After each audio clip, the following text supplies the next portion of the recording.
প্রিয় ছাত্রছাত্রীরা, আজকে যে বিষয়টি আমি তোমাদের সঙ্গে শেয়ার করতে চলেছি সেটি হচ্ছে বংশগতি, বা ইংরেজিতে যদি আমরা বলি তাহলে আমরা কি বলবো, হেরিডিটি।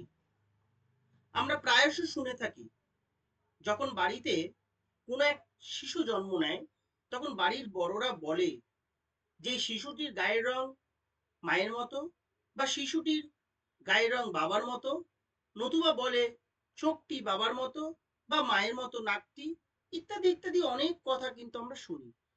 তাহলে একটা বিষয় আমাদের কাছে কিন্তু পরিষ্কার, যে কোনো একজন শিশু যখন জন্ম নেয় তখন সেই শিশুটি যে বৈশিষ্ট্যগুলি জন্ম নেয়, যে বৈশিষ্ট্যগুলি নিয়ে জন্ম নেয়, সেই বৈশিষ্ট্যগুলি পিতামাতার কাছ থেকে নিয়ে জন্ম নেয়।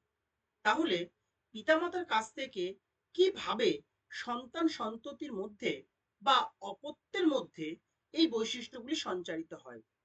কি করে সঞ্চারিত হয়? সঞ্চারিত হয় জননের মাধ্যমে। কার মাধ্যমে হয়? না, জননের মাধ্যমে। এই যে জনন, জনন হলো জীবের এমন একটি প্রধান বৈশিষ্ট্য যার মাধ্যমে জীব নিজেদের বংশগত বৈশিষ্ট্য বা বংশধারা কি রাখে, অক্ষুণ্ণ রাখে।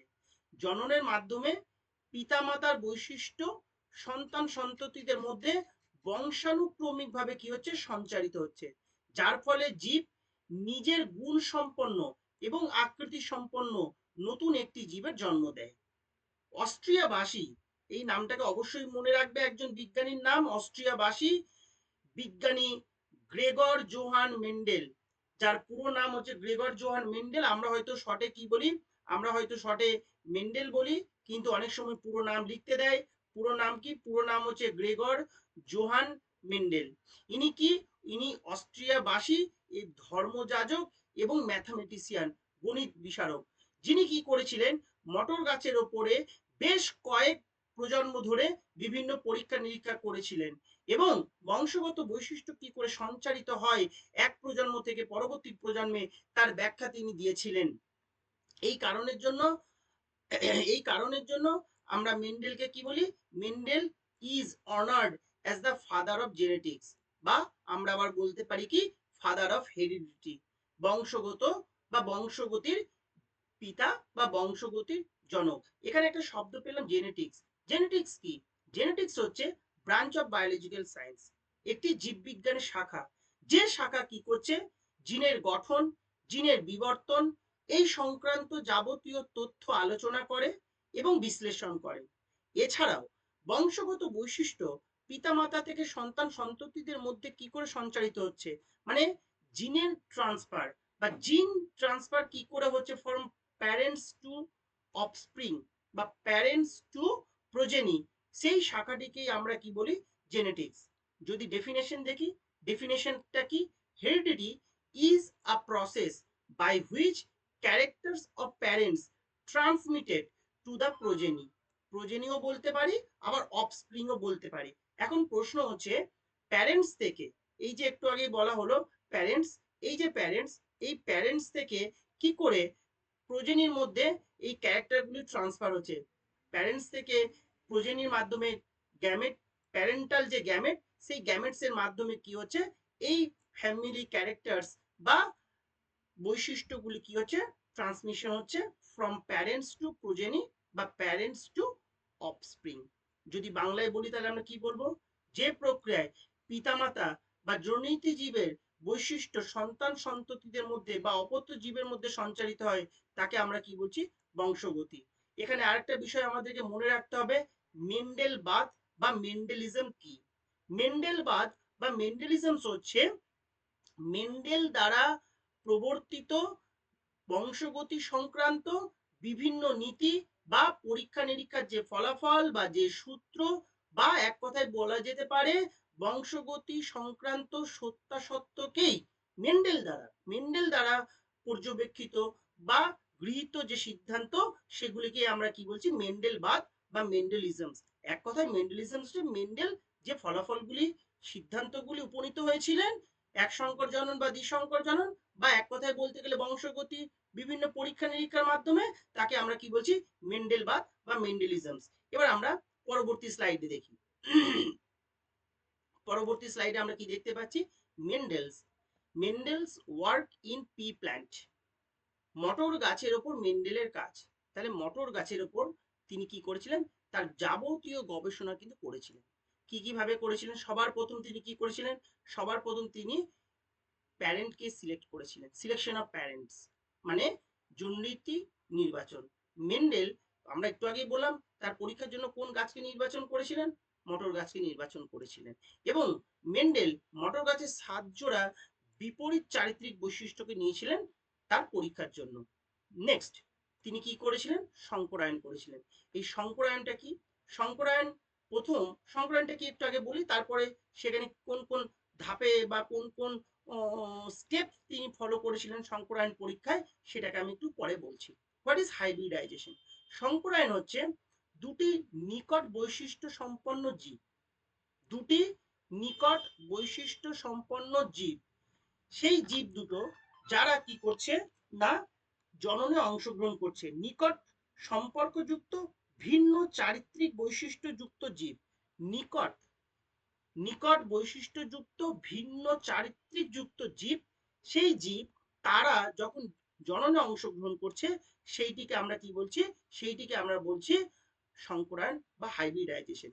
দেখো আমরা মটর গাছের, লম্বা মটর গাছ এবং বেটে মটর গাছের কথা আমরা বারংবার আলোচনা করি বা আলোচনা করব বিভিন্ন পরীক্ষাগুলি, এক সংকর জনন এবং দ্বিসংকর জনন যখন পরবর্তী ক্ষেত্রে আলোচনা করব।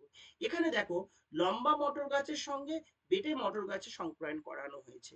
কেন বলা হচ্ছে সংকরায়ন, কারণ লম্বা মটর গাছের বৈশিষ্ট্য একরকম, আবার বেটে মটর গাছের বৈশিষ্ট্য একরকম, কিন্তু তারা কি নিকট বৈশিষ্ট্য যুক্ত, মানে একই ফ্যামিলির মধ্যে বা একই জেনাস তারা, কিন্তু কেমন এইরকম যে সংকরায়ন, তবে ভিন্ন প্রজাতিদের মধ্যেও কিন্তু সংকরায়ন হয়ে থাকে। সংকরায়ন অনেক রকম ভাবে হয়, হাইব্রিডাইজেশনের টাইপস আছে। এখানে উনি কি করেছিলেন, সবার প্রথম ইমাসকুলেশন করেছিলেন। ইমাসকুলেশনটা কি, ইমাসকুলেশন হচ্ছে মটর গাছ বা মটর গাছের ফুল হচ্ছে কিন্তু উভয় লিঙ্গ। মটর গাছের ফুলটা কি, মটর গাছের ফুলটা হচ্ছে উভয় লিঙ্গ। এই যে সাইনটা আমি আঁকছি, এই সাইনটাকে বলা হচ্ছে কি উভয় লিঙ্গ ফুল। কেমন, এই উভয় লিঙ্গ সাইন আমরা জানি। এই এই যে সাইন, এই সাইনটাকে আমরা কি বলছি, এই সাইনটাকে আমরা বলছি মেল সাইন। আর এই যে সাইন, এই সাইনটাকে আমরা কি বলছি, নিচে যে প্লাস চিহ্ন থাকলে তাকে আমরা বলছি কি ফিমেল সাইন, বা ফুলের যে স্ত্রী স্তবক বা স্ত্রী স্তবক গাইনোসিয়ামকে আমরা এইভাবে কি করে চিহ্নিত করি বা স্ত্রী ফুল হিসাবে চিহ্নিতকরণ করা হয়।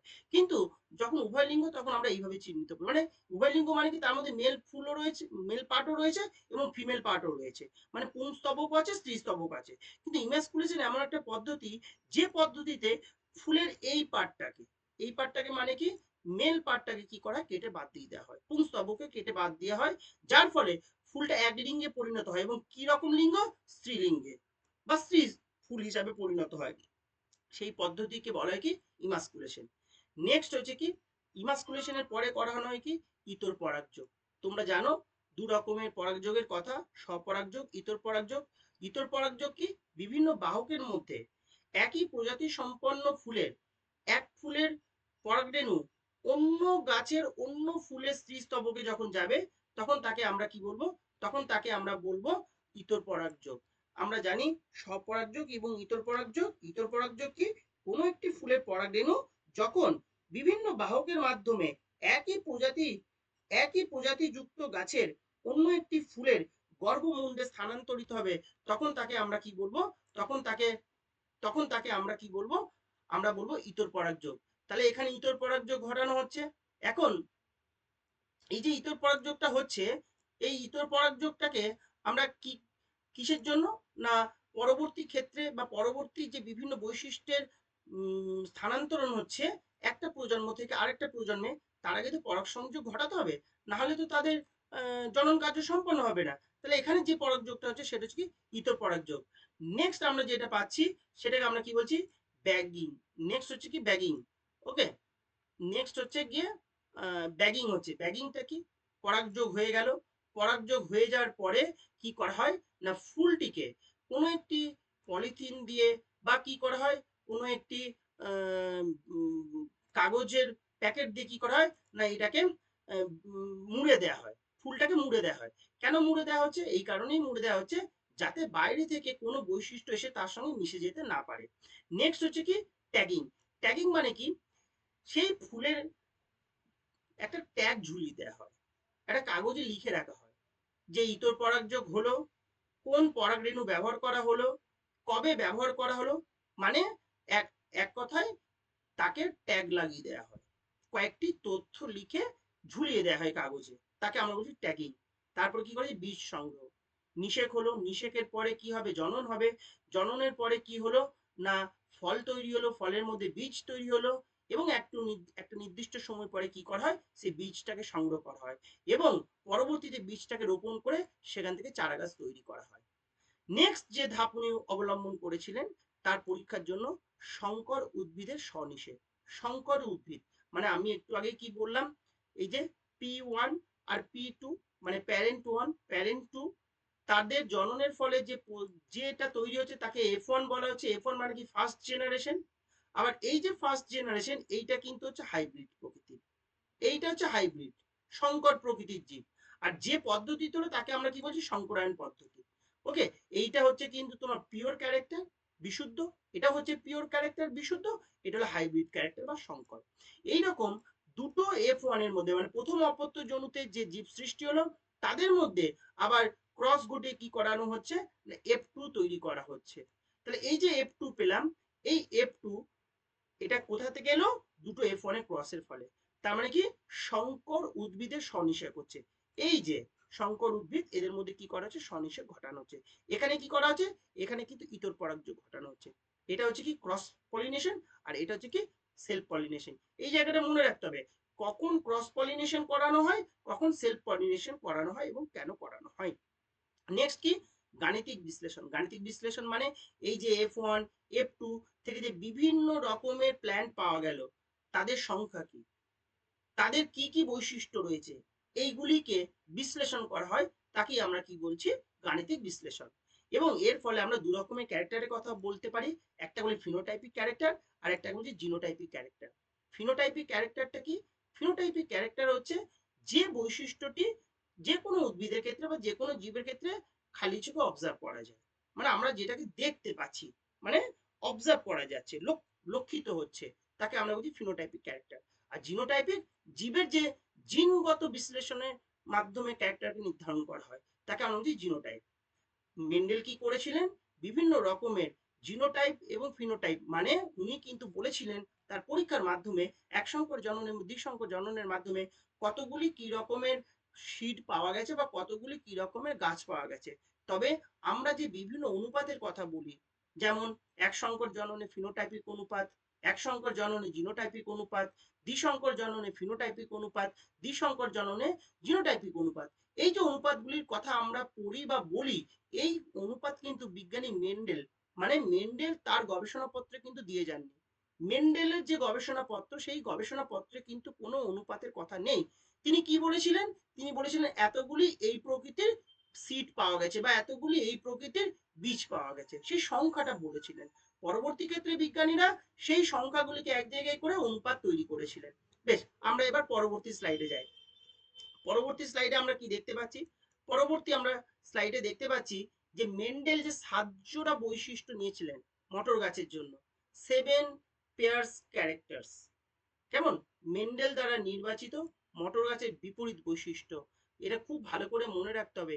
মেন্ডেলস chosen contrasting characteristics in pea plant, মটর গাছের কি কি ক্যারেক্টার তিনি নিয়েছিলেন। ওকে, এইগুলি বিশেষ করে মাধ্যমিক পরীক্ষা এবং উচ্চ মাধ্যমিক পরীক্ষার্থীর জন্য খুব গুরুত্বপূর্ণ। অনেক কোনো একটা বছরে প্রশ্ন এসেছিল 3 জোড়া বিপরীত বৈশিষ্ট্য লেখার জন্য। তাহলে এখানে আমরা দুটো রকমের জিনিস, দুটো বৈশিষ্ট্যের কথা আমরা দেখছি। একটাকে বলা হচ্ছে প্রকট লক্ষণ বা বৈশিষ্ট্য, আর একটাকে বলা হচ্ছে কি প্রচ্ছন্ন বৈশিষ্ট্য। ইংরেজিতে যদি বলি dominant character and recessive character. প্রকট লক্ষণ কি বা প্রচ্ছন্ন লক্ষণ কি, প্রকট লক্ষণ হচ্ছে কোনো একটি প্রজন্মে কোনো একটি জীবের যে বৈশিষ্ট্যের বহিঃপ্রকাশ ঘটে, মানে যেটা লক্ষ্য করা যায়। আর যে বৈশিষ্ট্যের বহিঃপ্রকাশ ঘটে না তাকে আমরা কি বলছি, প্রচ্ছন্ন বৈশিষ্ট্য। আচ্ছা, আর একটা বিষয়, একটাকে বলা হচ্ছে কি ফিনোটাইপিক, একটু আগেই বললাম, মানে ভিজিবল ক্যারেক্টার খালি চোখে যেটা দেখা যাচ্ছে তাকে আমরা বলছি ফিনোটাইপ। আর একটা দেখো এখানে লেখা রয়েছে কি, এখানে লেখা রয়েছে জিনোটাইপিক ক্যারেক্টার। দেখতে পাচ্ছ? ঠিক এখানেও আরেকটা ক্যারেক্টার বা বৈশিষ্ট্যের কথা বলেছে কি জিনোটাইপিক ক্যারেক্টার। সেই জিনোটাইপটাকে আমরা কি একটু আগেই বললাম, জিনগত বিশ্লেষণের মাধ্যমে বা অ্যানালিসিসের মাধ্যমে যে ক্যারেক্টারকে আইডেন্টিফাই করা যাচ্ছে। দেখো তাহলে 7 জোড়া বিপরীত বৈশিষ্ট্য মানে 7টা ক্যারেক্টার কিন্তু তার বিপরীত পেয়ার রয়েছে, অপোজিট মানে কন্ট্রাস্টিং পেয়ার আছে। সেটা কি? এইগুলো হচ্ছে ক্যারেক্টার। বীজের আকৃতি, এই বীজের আকৃতিটা হচ্ছে ক্যারেক্টার। তারপরে ক্যারেক্টারটা কি? বীজের বর্ণ। তারপরেটা কি? ফুলের বর্ণ। তারপরেটা কি? ফুলের অবস্থান। তারপরটা ফলের বর্ণ। তারপরটা হচ্ছে কি? তারপরটা হচ্ছে ফলের আকৃতি। তারপরে হচ্ছে কাণ্ডের দৈর্ঘ্য। তাহলে ক্যারেক্টারগুলি কি কি? ক্যারেক্টারগুলি হচ্ছে এইগুলি: বীজের আকৃতি, বীজের বর্ণ, ফুলের বর্ণ, ফুলের অবস্থান, ফলের বর্ণ, ফলের আকৃতি, কাণ্ডের দৈর্ঘ্য। আচ্ছা, এবার এর ফিনোটাইপ গুলি কি? যেমন ধরো আমরা এই ক্যারেক্টারটা নিচ্ছি বীজের আকৃতি। এর দেখো কি গোল, আর একটা কি আছে কুঞ্চিত, ছবিটাও পরিষ্কার বোঝা যাচ্ছে। একটা কি বীজের shape, seed shape. Seed shape কি? Round and wrinkle. নেক্সট হচ্ছে কি বীজের বা বীজ ত্বকের বর্ণ আমরা বলি সিড কোড কালার বলা হয় ইংরেজিতে। আমরা বাংলাতে কি বলতে পারি? বীজের বর্ণ বা বীজ ত্বকের বর্ণ কি আছে? ইয়েলো আছে, আর কি আছে? গ্রিন আছে। তবে এখানে কিন্তু লক্ষ্য রাখতে হবে কোনটা প্রকট আর কোনটা প্রচ্ছন্ন। ওপরের সবগুলি হচ্ছে প্রকট আর নিচের সবগুলি হচ্ছে কিন্তু প্রচ্ছন্ন। তারপরে কি? ফুলের বর্ণ বেগুনি, সাদা। পরবর্তী ফুলের অবস্থান কাক্ষিক এবং শীর্ষ। নেক্সট ফলের বর্ণ। ফলের বর্ণ কি কি দেখতে পাচ্ছি? কালার খুব সুন্দর আছে, লিখেও দেওয়া আছে, সবুজ এবং হলুদ। নেক্সট হচ্ছে কি ফলের আকৃতি স্ফীত এবং কি আছে খাঁজযুক্ত। নেক্সট হচ্ছে কাণ্ডের দৈর্ঘ্য লম্বা এবং বেটে বা খর্ব আমরা বলতে পারি।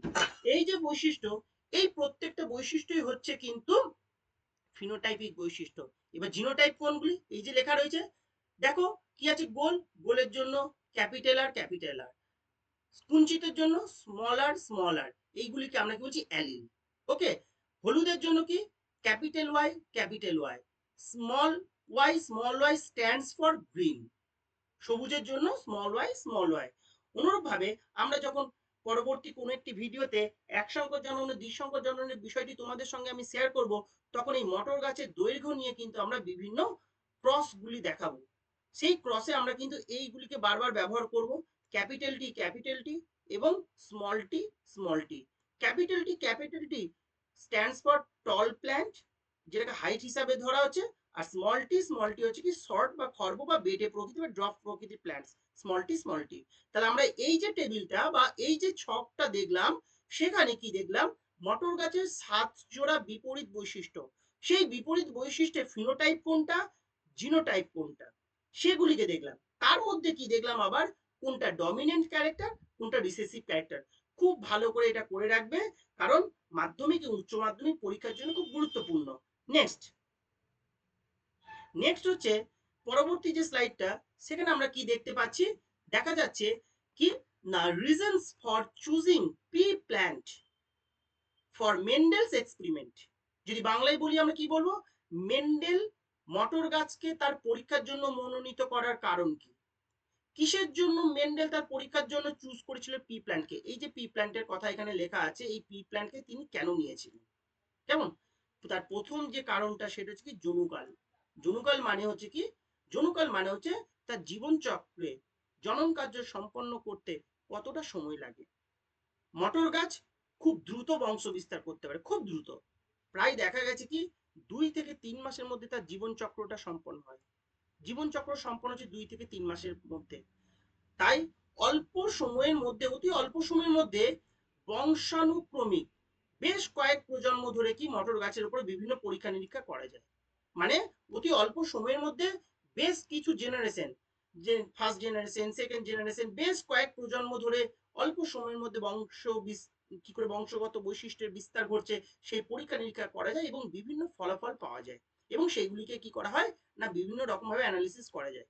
নেক্সট আমরা যে দ্বিতীয় পয়েন্টটাকে দেখবো, সেই দ্বিতীয় পয়েন্টটা হচ্ছে কি না ফুল। ফুলটা কি একটু আগেই বলেছি উভয় লিঙ্গ। এই উভয় লিঙ্গ হওয়ার জন্য আমরা তাকে কি করতে হয়? ক্রস মানে হাইব্রিডাইজেশনের আগে তাকে ইমাসকুলেশন করতে হয়। ইমাসকুলেশন কি?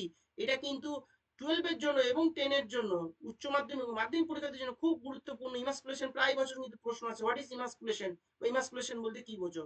আরেকবার আমি বলে দিই, ইমাসকুলেশন হচ্ছে কি পদ্ধতি যে পদ্ধতিতে উভয়লিঙ্গ ফুলকে স্ত্রী ফুলে পরিণত করা হয়, একলিঙ্গ ফুলে স্ত্রী ফুলে পরিণত করা হয়। এবং কি করা হয় সেখানে? করা হয় তোমার পুংস্তবক, যেটা সেটা কেটে বাদ দিয়ে দেওয়া হয়। ওকে, বেশ।